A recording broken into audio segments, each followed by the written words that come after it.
Okay, I'm homesick today, so I just want to kind of go over some stuff that I would like to bring to you guys' attention. Forgive the sickness here, guys. Okay, so I got to get this out of my brain. Okay, so why so early Christians who had a slightly different take on God and Jesus were called Gnostics. All right, and they didn't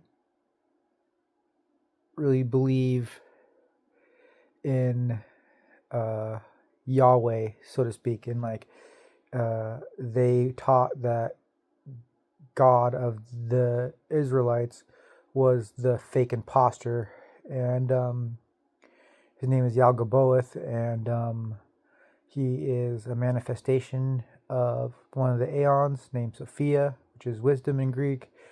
Um, okay, so before I get into that, so now in the Gnostics, they believe their God is one that can't be named. He's too immaculate to be named.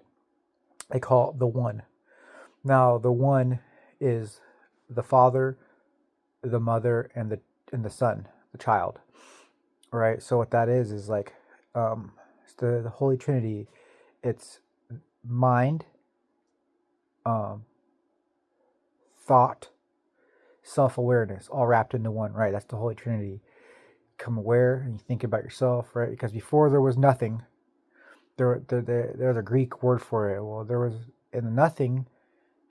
Like, what do you do if there's nothing? Think about yourself, right? So it's like pretty much the secret teaching is like thought brings everything into reality, right? You think it, you can manifest it.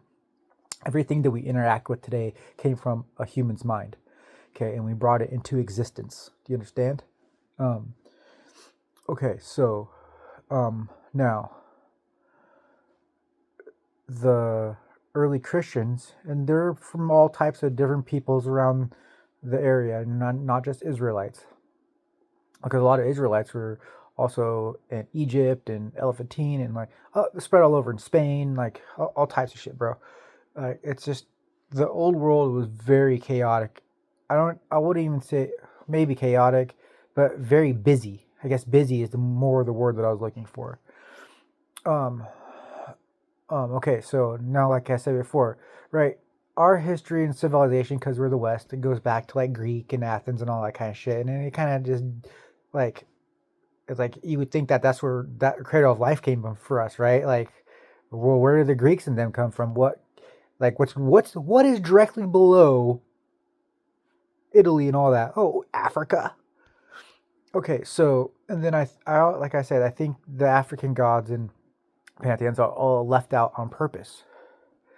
But if we came out of Africa and Africa is before the European North, wouldn't you think that the people who occupied later on the northern continent might have brought some of the African gods with them? And through my research that I have done, um, I would like to talk to you guys about the African or Orishas. Okay, they are pretty much like the aeons that the Gnostics talk about. Okay, so the one comes into being. He thinks things into being. Wisdom, purity, love, music, right? And then these are the gods, Sophia, right? All those people, right? So those are the aeons.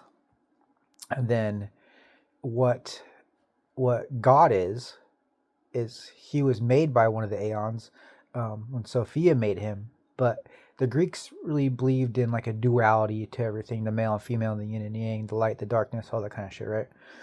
So dualities and everything. So Sophia kind of bucks the system a bit and creates with from a point of imbalance. And so her creation is God, Jehovah, Yahweh, Yalgaboeth, Yaldaboeth. Um,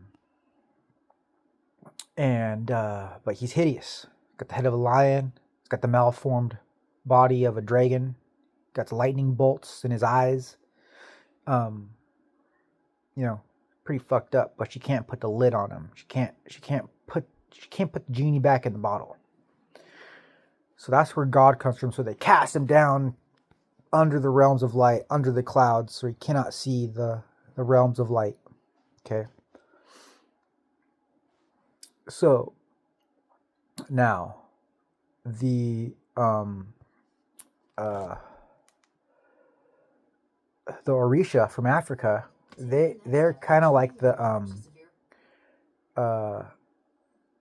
aeons, like I was saying, who were thought into existence by the One, the being of pure light, right? And then Adam, the architectural blueprint for the man, right? Indestructible. Adamus, Adam is different, but Adamus means indestructible, right? And Eye of Light is another moniker for him. And so on the African continent, you have a guy named, hold on, let me think of his name. Oh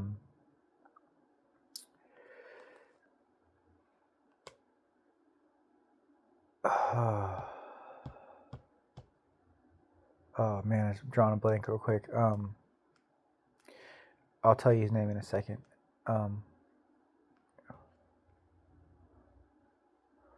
Old Mary. I think that's how you say it. Old Mary.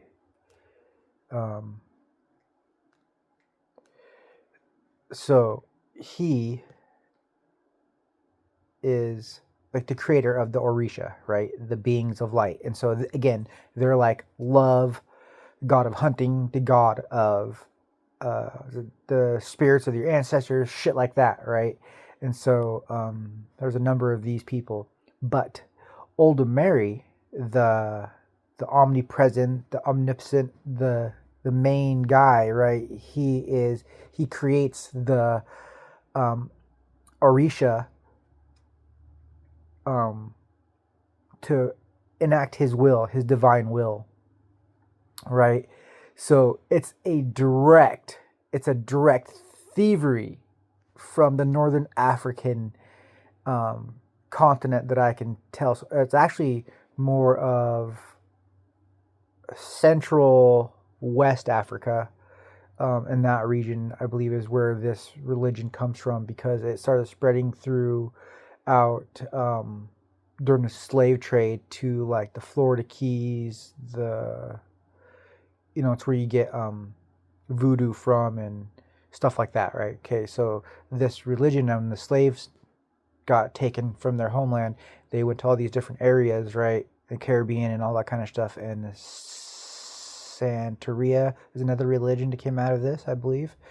Right, so they evolved, but they still kept their gods. They brought their gods with them. But they evolved and they adapted, right? So like all religions have, really.